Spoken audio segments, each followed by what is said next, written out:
Uummanni bakka qabaddaa amma bakka teessan itti deebi'a uummata.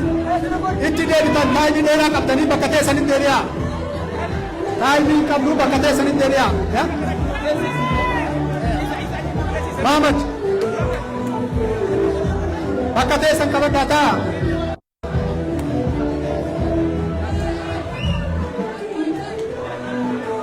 Bakka qabaddaa ta'a sagantaa keenyatti seenna. Bakka qabaddaa galatoomaa ulfaadha. Bakka teessan qaba uummata keenya. Dargaggoonni dargaggeessi bakka qabaddaa bakka tana gadhiisaa qarreen yeroo tokko gaddaa yeroo dheeraa qabdan. Yeroo itti waliin haasoftan dheeraa qabdan. Yeroo itti waliin taphattanillee dheeraa qabdan. Bakka teessan qabaddaa.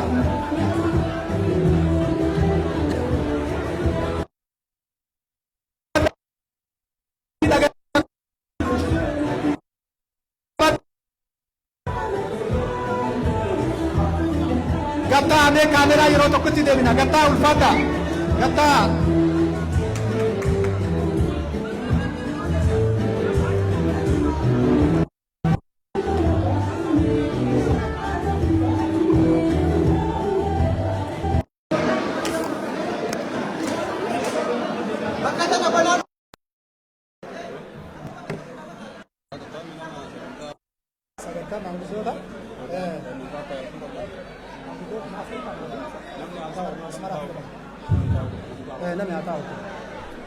Bakka qabaddaa dhiiroo yeroo tokko bakka qabaddaa gattaa gara sagantaa keenyatti seennaa gattaa waan sukuriitiin isin jettu hordofaa teessan qabaddaa.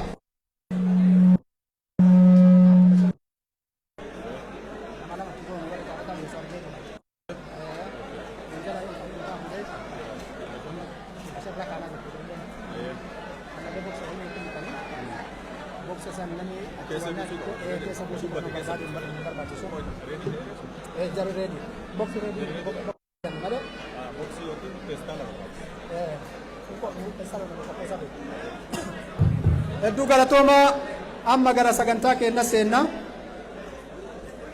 Uummanni keenya bal'aan karaa dheeraa dhuftanii qilleensa hamaa guyyaa har'aa jiru kana odoo isin hin injifatin imala hin gaabbuu sagantaa kana miidhagsuuf bakka kanatti argamuu keessaniif hedduu galatoomaa. Kanatti aansee akkuma aadaa Oromootitti walgayiin keenya kan har'aa eebban banama. Maanguddoota keenya namoonni maqaa waame gara eebbata akkanaa dhiyaattan kabajaan isin gaafadha. Uummanni keenya immoo hamilee oowwituudhaan akka dhiyeessitan kabajaan isin gaafanna. Sududumaan gara walgayii keenya maanguddoonni eebbaa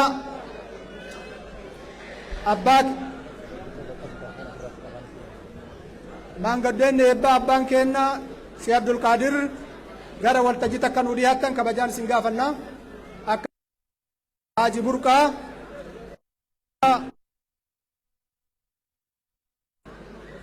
akkasuma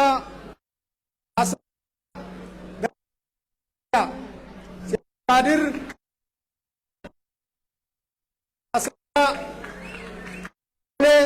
Haaji Burqaa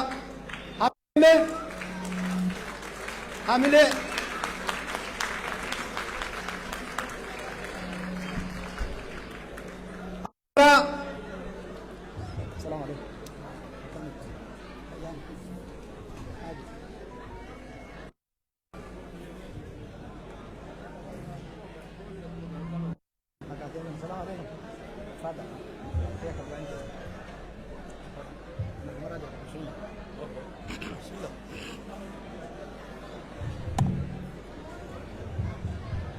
Alhamdulillah wassalatu wassalamu ala Rasulillah sallallahu alaihi wasallam.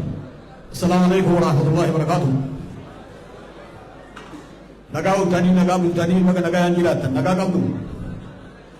Ingaa bundu fi akka moodan.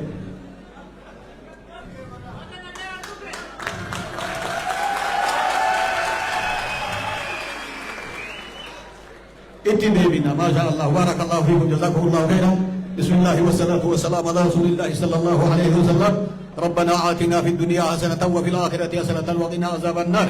ربنا ظلمنا أنفسنا وإن لم تغفر لنا وترحمنا لنكونن من الخاسرين. اللهم إني نسألك العفو والعافية في الدين والدنيا يا أرحم الراحمين.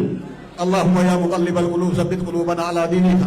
ربنا ظلمنا أنفسنا وإن لم تغفر لنا وترحمنا لنكونن من الخاسرين يا رب نوفجي يا رب نوفجي يا المراد كنا نوغاي يا رب نغانو تبلسي يا رب نغانو تبلسي يا رب وانو كنا تنوزي فيسي يا رب نغانو ردرسيسي يا رب نغانو درسيسي يا رب نغانو ردرسيسي بيتنا يا رب بيا نغايا غودي أكما إني نغايا باي رب بيتنا تاشين تولي رب نغايا هاباسو رب ورا نغايا نوهاغودو ورا ولي جرات رب نوهاغود ورا وجالة رب نوهاغود ورا ولي فياد رب نوهاغود ورا ولي تياد رب نغوريني ورا ولي غمدو ورا ولي غمدو رب نوهاغود رب رحمته في تنو عيادته رب جزاء سيدي هادبو بارك الله فيكم كنتين يسو نسيتين رسو بارك الله والسلام عليكم ورحمة الله وبركاته بسم الله الرحمن الرحيم السلام عليكم ورحمة الله وبركاته وبليين وقو شيخ عبد القادر أكا آداء إسلام هذا الدعاء ودي قرآن قرأ وقرآن ممدور نور قريتي قرأتي كان جنة hunda keenya nin beekaa ni beeyna hundumaa walii beeyna namoonni danuun jiru kuni muslima qofallee jennu ammoo erga guddaa muslimaa ta'u saniifuu dhiifama alhamdulillahi rabbil aalamiin obboleessa keenya ka dhufe kana dhufaatii khayriidhaa rabbi haa godhu wali dhufiinsa keenya ka khayriidhaa rabbi nu haa godhu warra kanatti wal yaamee wal jala owwaatu rabbi nu haa godhu warra gartee biyya namaatti kanatti walii qabamnee walii owwaana biyya teenyatti keessatti sodaan malatti warra kanatti wal gahu rabbi nu haa godhu amma duraan marraa meeqa OMN'dhaa kadhannee OMN galtee Juwaarii kadhannee Juwaarillee galee nagee guutuullee harkachuu baatan ammoo galanii xiqqoo itti lakkaawwatanii amma ka waan guutuu fi guutumattuu OMN qofaa miti abbaa Juwaar uumellee firraa tuftee fakkaatti biyya teenya san biyya gartee namni irraa baqatuu miti kadhaqelleen irraa bahuu miti biyya gartee nagayaan nama siidhaa qeebaltee waliin jiraannu rabbi nu haa godhu hunda keenya warra biyya gartee nagayaan biyya teenyatti deebi'ee biitti teenya san nagaya taatee biyya namni irraa baqatuu biitti deebi'u rabbi nu haa godhu wali dhufiinsa keenya dhufiinsa khayriidhaa rabbi nu haa godhu gartee keessummaa nu dhufte tanallee keessummaa khayriidhaa taboonti khayriidhaa ta dhufti khayriidhaa rabbi nu haa godhu bihaqqi subhaana rabbika rabbi izzati ammaa yasifuun. Assalamu alaikum warahmatullahi wabarakatuh. Nagaan ooltanii bag nagaan dhuftanii namni armciisuun silaafuu nan bolton calla jechuun dandeenyu kafagoo irraa dhuftanis kadhiyoo irraa dhuftanii cabbiin guddoon tun yookaan qilleensi jijjiiram kun odoo san hin daangessin akkana bareeddanii dargaggeessaaf dargaggeetii fi haawwaniif abbootiin dhuftaniitiin galma kan bareechuu keessaniif guddoo san galatoonfanna galatoomaa galatii keessanii bilisumma san dhabdanii garbummaa kee turtanii biyya laa faffacaatan isaniif haa ta'uu jenna akkasumas obboleessi keenya Jawaar Muhammad karaa fagoo irraa qilleensa ulfaata kee qaxxaamuraniitiin isaaf yookaan fakkaattotii isaa arman nu argamuuf baay'ee galatoonfannaa bag gammaddan bag walumaan gammanni jenna akkasumas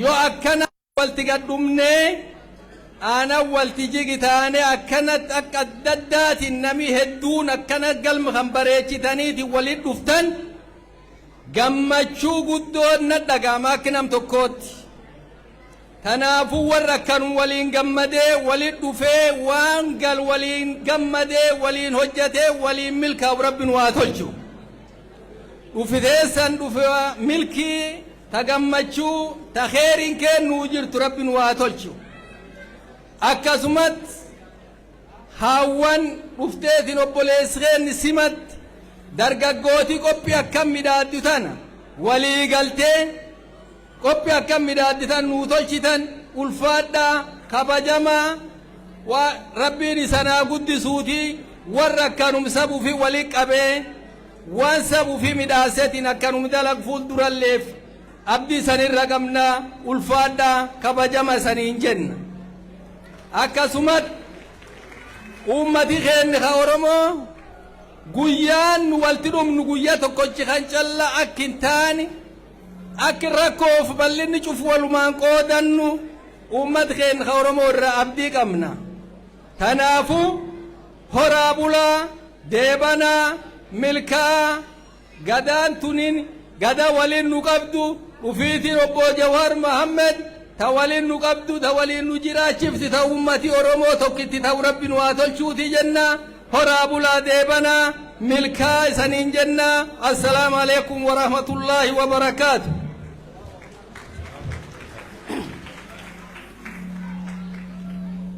Uummanni Oromoo baga nagaan dhuftan hundi keessanuu Waaqayyo isin haa eebbisu argamuu keessanii fi Jawaar Waaqayyo baga nagaan si fide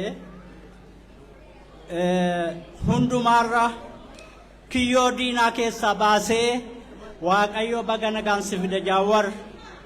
Waaqayyoon galateeffadhaa uummanni Oromoo marti. Waan hundaa kan caalu dhiiga keenya nama keenya kana beekuu qabnaa. Waaqayyoo hundumaarra lubbuu nama keenyaa akka fayyisu lubbuu nama keenyaa du'arraa akka oolchu hundi keenya kadhachuu qabna. Bakka maratti ta'uu galtanis masgiidattis cheerchittis waa'ee saba keenyaa dhumaa jiru Waaqayyoo lubbuu isaa haa tiisu jenna. Kanaaf jecha Oromoo marti tokkummaadhaan jiraan Waaqayyo nu haa eegu nu haa tiisu. Kanaaf jecha yaa saba Oromoo kan Waaqa caala hin jiru maratti Waaqa kadhachuudha. Kanaaf Waaqa kadhadhaa Waaqa kadhanna garaa qulqulluudhaan. Yaa Waaqayyo ati Waaqadha saba keenya nuu bilisoomsi jenna. Biyya Oromiyaa nuu bilisoomsi yaa Waaqayyo. Kan hundaa caalu bilisummaadha.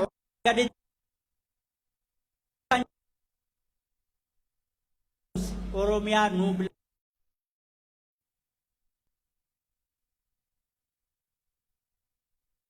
Guddoota keenya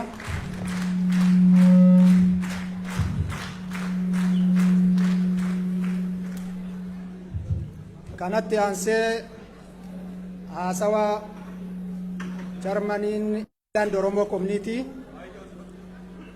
warri gaaddisa kana akka akkanatti bareeduuf walitti nu qabe sababa nu ta'e England Oromoo Community warri obboleessa kennallee bakka kana akka dhaabatu godhilleen itti gaafatamummaa isaanii jalatti sababa warri ta'e sun England Oromoo Community obbo Maaruuf gara waltajjiitti haasawa nu hedduu hamileen jiru hamileen naas madda yeroo